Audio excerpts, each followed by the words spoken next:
Punët e shtëpisë. Ali ibn Ebu Talibi, paqja qoftë mbi të, dhe Fatime Zahara, paqja qoftë mbi të, pasi u martuan dhe filluan jetën e tyre të përbashkët. Për rregullin dhe ndarjen e punëve të shtëpisë e këshilluan me profetin. O profeti i Zotit, ne duam që ndarja e punëve tona të shtëpisë të lihet nga ti. Profeti i la detyr Aliut punët jashtë shtëpisë dhe punët brenda shtëpisë i la detyr Fatimes. Aliu dhe Fatimja futën brenda jetës së tyre private profetin e Zotit, dhe profeti i Zotit e pranoi me dashuri dhe ngrohtësi të veçantë propozimin e tyre, e për këtë u gëzuan shumë.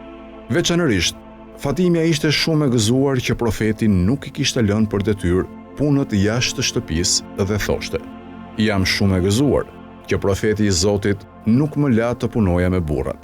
Kështu, punë të tilla si mbushja e ujit, blerja e grurit dhe shpenzimet e tjera në pazar i kryente Aliu, ndërsa punët e tjera, si shtypja e grurit, gatimi i bukës, pjekja e bukës, gatesat, pastrimi dhe rregullimi i shtëpisë, i kryente Fatimja.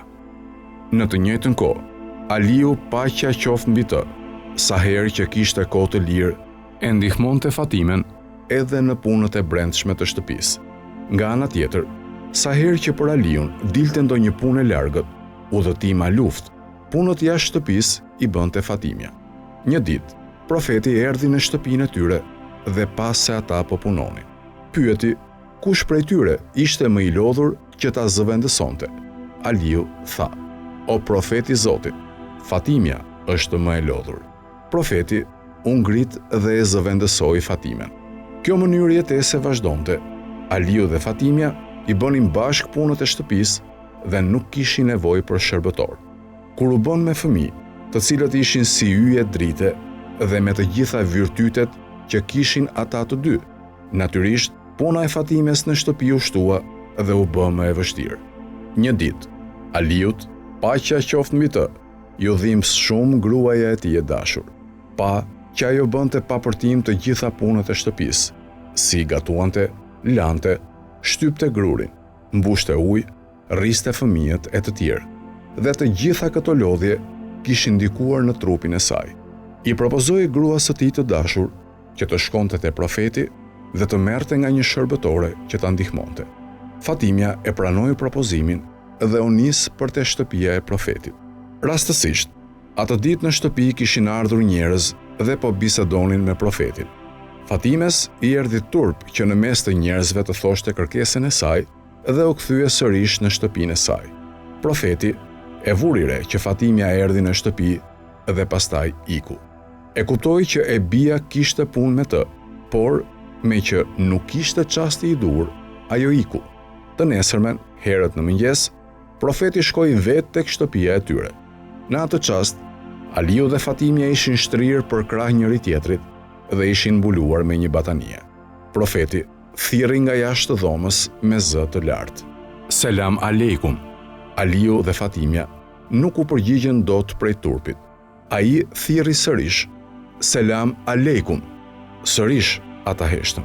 Profeti e kishte zakon që kur shkonte në shtëpinë e dikujt, thërriste jashtë derës së shtëpisë ose jashtë derës së dhomës, 3 herë me zë të lartë: "Selam aleikum."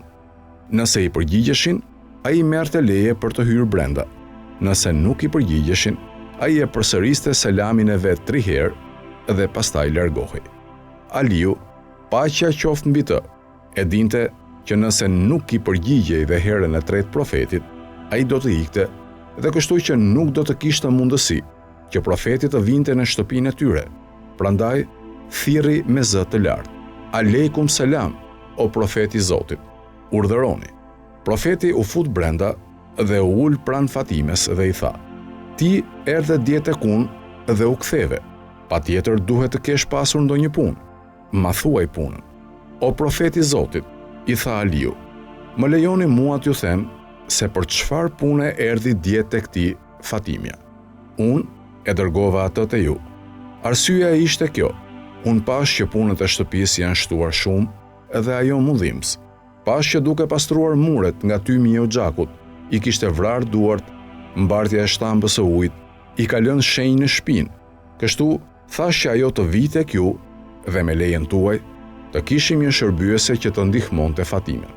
Profeti nuk donte që jeta e tij dhe e të dashurve të tij të ishte qoftë dhe pakës më lart se sa niveli i jetës së ymetit të tij. Ato ditë Medina ishte në varfëri. Veçanërisht të ardhurit që vinin në Medinë jetonin në kushte shumë të vështira. Nga ana tjetër, ai njihte temperamentin e Sabijes dhe e dinte sa e dhënë ishte ajo pas adhurimit dhe se sa fuqi e gëzim i jepte asaj përmendja e Zotit. Për këtë arsye, tha: "A doni që t'ju mësoj diçka që të jetë më e mirë se të gjitha këto? Urdhëroni, o i dërguar i Zotit", i thanë ata. "Sa herë që të doni të flini, thoni 33 herë rresht, Subhan Allah, e pastaj 33 herë Elhamdulillah, pastaj 34 herë Allahu Ekber. Ky veprim do t'ju falë forcë në shpirt shumë herë më tepër se ndihma që mund t'ju jap një shërbëtor."